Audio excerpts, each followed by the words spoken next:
What if Nashville got an MLB expansion team? Well, there's been a lot of rumors about logos and team names, and the Nashville Stars seems to be a fan favorite. So I'm going to do an MLB expansion draft right here, right now. And there's only 3 rules. Each MLB team can protect 12 players. Players with less than 3 years of MLB service are automatically protected. And Nashville can select 1 unprotected player from all 30 MLB teams. Let's start off with the Arizona Diamondbacks, and we got some solid options here. We got some really solid bullpen pieces, and Randall Grichuk and Pavin Smith are both pretty interesting. And I honestly wouldn't be completely against picking Eduardo Rodriguez if that contract wasn't so bad right now. About $20 million a year for 3 years left on it. But before I make my selection, I think I need to look the part of an MLB team CEO. Ready? Boom, there we go. And yes, I'm wearing shorts, okay? So from the Arizona Diamondbacks, the Nashville Stars are proud to select Pavin Smith.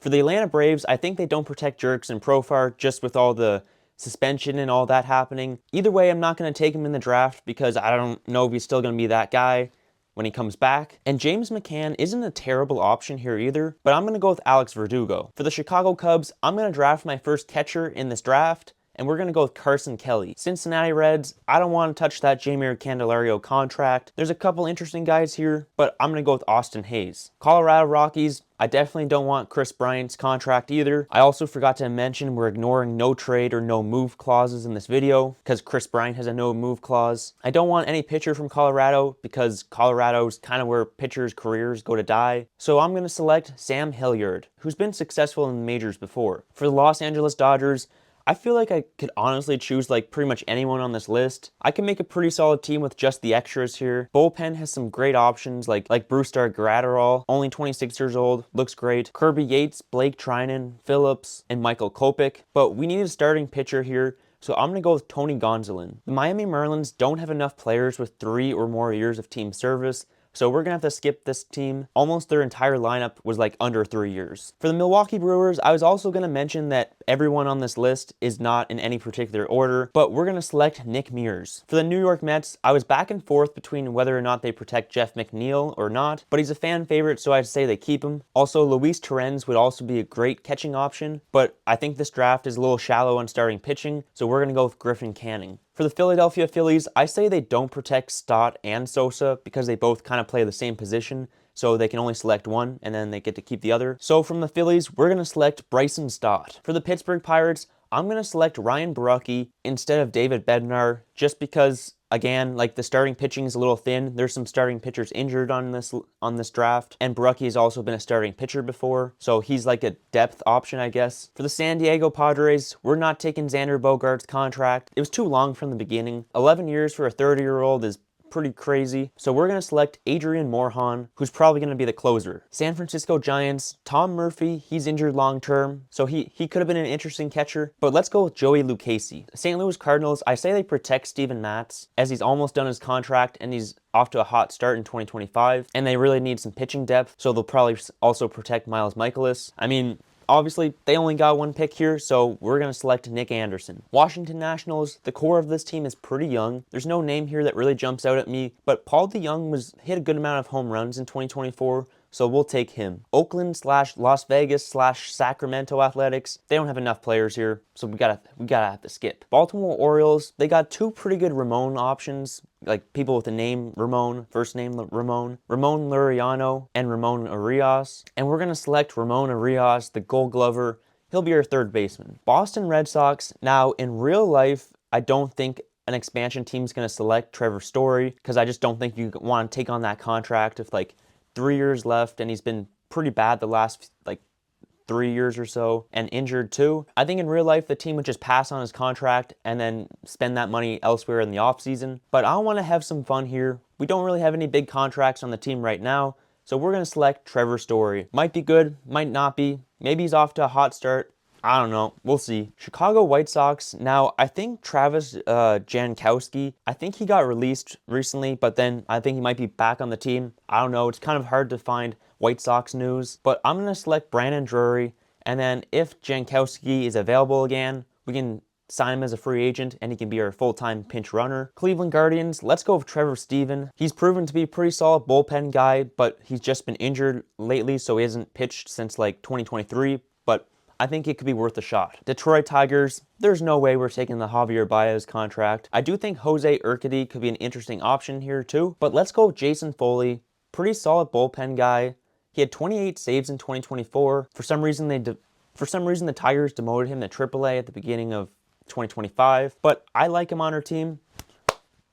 Let's go. Houston Astros, they got some decent depth position players here, but I'm going to go with Brendan Rodgers. He can play multiple different infield positions. He has solid potential, and he's only 28 years old, so let's do this. Boom. Kansas City Royals, I used to really like I still like Hunter Renfroe, but he used to be pretty underrated, I'd say. But this last season and 2 seasons or so, he's just been pretty disappointing. So we're actually going to select Kyle Wright. He's been injured for a long while now, but there's no one here that I particularly jumping out at me, so I think this is worth a shot. Los Angeles Angels, we're definitely skipping out on Anthony Rendon. And there's actually a lot of veterans here on like 1-year prove-it contracts, bounce-back contracts, like Yohan Moncada, Tim Anderson, and J.D. Davis. And we're going to select Yohan Moncada. Minnesota Twins, I think Chris Paddock's interesting. I don't think you select him here. We're going to get our center fielder with Harrison Bader, the Gold Glover. Welcome to the team. Before we get to the last few teams like the Yankees, if you could subscribe, that'd be pretty great. This video took quite a while to research. Probably one of my longer videos to research just because I'm looking through probably a couple hundred player stats. So I'd appreciate if you could subscribe. New York Yankees, the Giancarlo Stanton contract was pretty interesting. I think they will decide not to protect him. He's usually pretty good in the playoffs, but in 2024, he only had like a .7 WAR. In 2023, only a 695 OPS. He still does hit a good amount of home runs, but he's 35, injured in 2025, got like 3 years left, 32 million, 29 million, 25 million. I don't think the Yankees want him, and if Nashville did select him, they could spend that money elsewhere, but we're not going to select him. We're going to go with Jonathan Loaizaga. For the Seattle Mariners, Donovan Solano's probably one of the better options here, but I just don't really want another middle infielder on base guy. So we're going to go with Rowdy Tellez, who's got really, really good power potential, but he just hasn't been all that great the last couple of years. He's probably not an everyday player, but this team could use some power in the lineup. So if it works out, we'll give it a try. For the Tampa Bay Rays, we only got Cole Sulser, Jonathan Hernandez, and Wander Franco.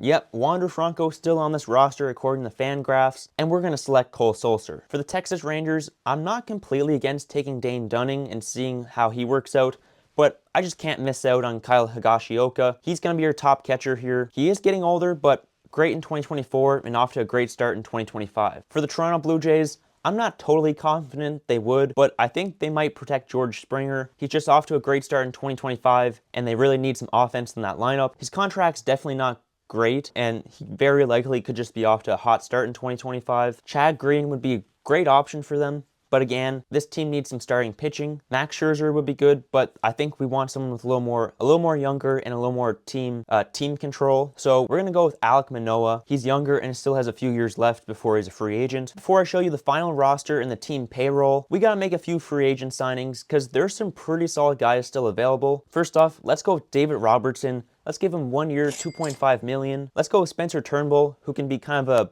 bullpen / 5th, 6th starter pitching guy for 1 year, $1.5 million. Let's get JD Martinez 1 year, $4 million. And then we'll give Trevor Bauer 1 year, $760K, because apparently he's willing to play for an MLB team that's league minimum, but his contract just has incentives in it. Now for the 26-man roster, I'll show you 2 versions. One of them is if the team's entirely healthy, and the other one is if the team is injured. Let's start off with the healthy version. On the 26-man roster, for the lineup, we got Bryson Stott at second base, hitting leadoff. The lineup is a little difficult to make because some of the guys have some pretty similar stats. Hitting second at third base, we got Ramon Arias. Hitting third at shortstop, we got Trevor Story. Hitting cleanup at DH, we got JD Martinez. And number 5 as catcher, we got Kyle Higashioka, who had the most home runs, I think, out of all these players on this team in 2024. And number 6 in right field, let's go with Austin Hayes. Left field, let's go with Alex Verdugo. First base, we got Pavin Smith. And in center field, we got Harrison Bader. Notable guys in the bullpen, we got long relief pitcher Spencer Turnbull. The two setup guys, we got David Robertson and Jason Foley. And then the closer, we got Adrian Morejon. Rotation, Trevor Bauer, Griffin Canning, Tony Gonsolin, Alek Manoah,